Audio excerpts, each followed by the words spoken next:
So we just watched Jake Paul versus Tommy Fury. Jake Paul has been defeated by a pro boxer. It went down and Tommy Fury got a split decision. I'm here with my friend Blick. Please say hello. Yo, what's good, man? How's everything going, man? Yeah, not too bad, man. Interesting stuff. What did you think about the fight? Was it a good fight? Like entertainment value, was it there for you? It was a waste of time. Okay. I'm not even gonna, it was a waste of time. Sure. Why though? Expand on that. A lot of clinching. The referee didn't let shit flow. He deducted points for no reason. It was garbage. Yeah, I think the clinching was a big issue. I think he was right to deduct points from Tommy just for clinching and just holding Jake's head down. But the back of the head shots from Jake. I mean, Tommy was doing it too, so I thought it was weird that he deducted points off Jake. But I think that Jake got exposed here, bro. No, I wouldn't say got exposed. He already had all these deficiencies. He just didn't fight the right people that could exploit them. The problem is with Jake is, realistically, you cannot gain a good enough skill set to beat someone that's been boxing since they were 10 years old. You just can't do that. That's not possible. Yeah. That being said, Tommy Fury didn't look good either. No, he didn't look good. He looked better than Jake, but that's not really saying that much. At the end of the day, a lot of people were praying for this moment. A lot of people got this moment. And it is what it is. Tommy was using his jab. He was using his jab very well. He was catching Jake early on. He was winning. He was banking up the rounds. And Jake was trying to get inside, but he wasn't really, the jab wasn't there. It was an off night for Jake. He was just trying to close the distance without setting anything up. He didn't jab. He didn't use his jab to get into range. He was just trying to walk Tommy down, and Tommy just negated that with the jab and simple, footwork. It was very easy for Tommy to get out of the way. Jake was just trying to throw overhands all night, and that's pretty much what happened. That's why there was a lot of clinching, man.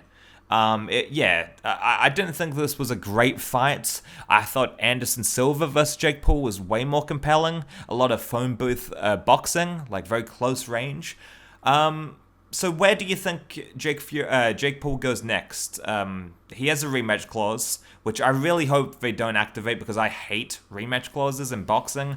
I just hope he fights someone else, maybe an MMA guy, maybe Nate Diaz. That's always a possibility. And the KSI fight at the end of the year. Where do you think Jake goes from here? That's a tough one. I don't really know. The initial reaction is he's going to want to run it back, but with the way things look, there's some more stuff for Tommy Fury to build upon than for Jake to build upon. Because the problem with Jake is, if you saw the Anderson Silva fight, Jake does not know how to slip and throw back properly. So what he does is he waits for you to finish your own combination, then he goes straight after you. And when you got a fighter that does a lot of that, that's what ends up happening. Nah, fair enough. I mean, yeah, Jake, he didn't look good tonight, man. He was just throwing overhands with no setup. And I thought he would improve this from the Anderson fight because that's my exact same criticism of Jake Paul from the Anderson fight. But he just didn't improve. He looked very... Of course, he still has the power and he dropped Tommy Fury in the last round. But that was kind of an act of desperation. I mean, he probably knew he was down in the card, so he just needed something, and he got a knockdown, but it wasn't enough. Tommy Fury won a split decision. It shouldn't have been a split decision. I mean, Tommy Fury won that fight, just plain and simple. But yeah, Tommy Fury, man, even though he won, and that's great, he's got a huge bag, I don't know where he goes from here, man, because he's certainly not world champion level. No, the is I don't even know if he's British or European level. No, not at all. Because the problem is with Tommy Fury is someone like Jake should not be going 8 rounds with you. Because here's the thing. Because I always try to explain. People try to make excuses why he did well. Because people are trying to over glorify it. He got dropped. Yeah. That's what people forget. He got dropped. That's the funny thing to me. He got dropped. And at the end of the day, for someone like Tommy Fury's pedigree, if he's as good as he said he is, and I said this before, you got to spark Jake out within 3 rounds. It cannot be competitive. You can't be getting hit by someone like him because all his punches were telegraphed. at the end of the day, the problem is with a lot of boxing purists. They needed Jake Paul to lose because they wanted that narrative to keep going. They wanted that narrative to end, should I say? And when you have a situation like this in boxing, and someone like Jake Paul loses, they're gonna be like, okay, finally Jake Paul got exposed. He got this, he got that, but all this stuff was already there. It was already there. The only difference was you didn't have the right opponent to do this, and the moment Jake stepped up in levels, this was always gonna unravel, because Jake was not improving. If you really want to break it down, Jake was not improving. All he was doing was showing that he's got heart. He can beat this dude. He can beat this dude. He can beat this dude, and he can beat this dude. He's got certain skill levels that are above certain people. Right now, KSI is laughing, but Tommy Fury and KSI is still gonna be a good fight. Maybe KSI can beat him. KSI's got the bragging rights of him saying he beat a professional boxer before Jake.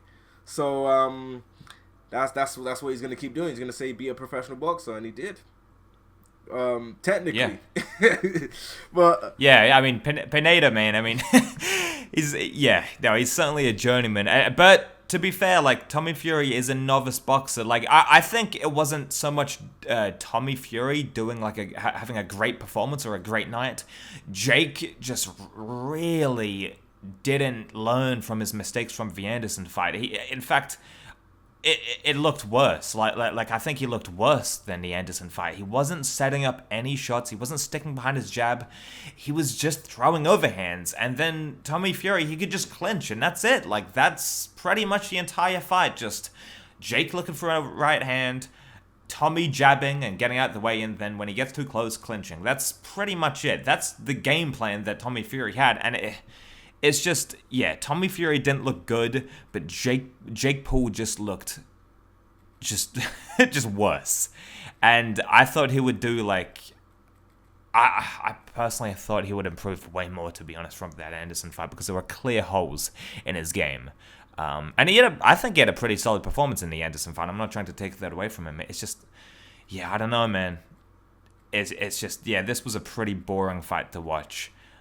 Because he was just throwing overhand rights all night. Overhand right, overhand right, overhand right. He was spamming it, man. He was spamming it. And it's like, if you're Jake Paul, what do you need to improve in the next fight? What things would you say Jake needs to improve on this, and this? That's a tough one because he has so many issues, man. First, you got footwork. Second, you got defense. His defense is literally just putting his hands up and waiting for his opponents to finish their shots. And variety of punches, punch selection, knowing how to move out the ring. He didn't know how to cut the ring off. He just allowed the dude to slip through the backside. So there's a lot of issues that he has. There's too many. Against the right opponent, they may not be able to exploit it. And even then, in this fight, since he got a split decision loss, it's not really gonna show that he looks bad per se. Purely for and when I mean bad per se, I mean bad in a shit where people go, I can exploit this, because it's not like he got sparked out. If you got sparked out, you got people being more willing to be aggressive. People still can't be aggressive because they know that power is there.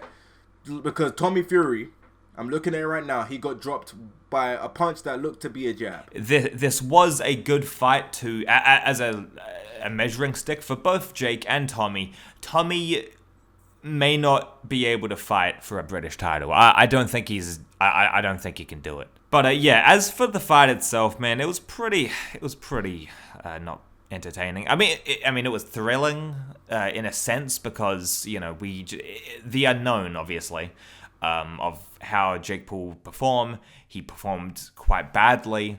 We wouldn't be saying this if Jake had a quality performance and he just fell short. If Jake had a good performance, we'd say so.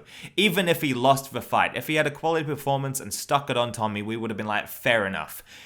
But it just wasn't his night. Tommy Fury didn't look good in the slightest, and he's not going to win a British title to save his life. But he looked better than Jake Paul. I don't know how big of an accomplishment that is for him, but congratulations, I guess. As for a potential KSI versus Jake Paul fight, this is how we're going to close the video, I guess. Talk about the future KSI Jake Paul.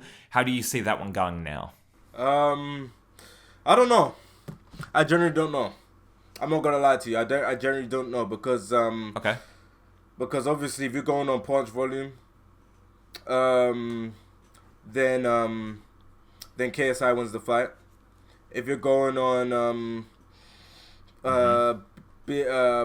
knockout, then probably Jake is more likely to knock him out. But I generally don't know. That's a pick and fight. It's a pick-up fight, yeah, no, for sure.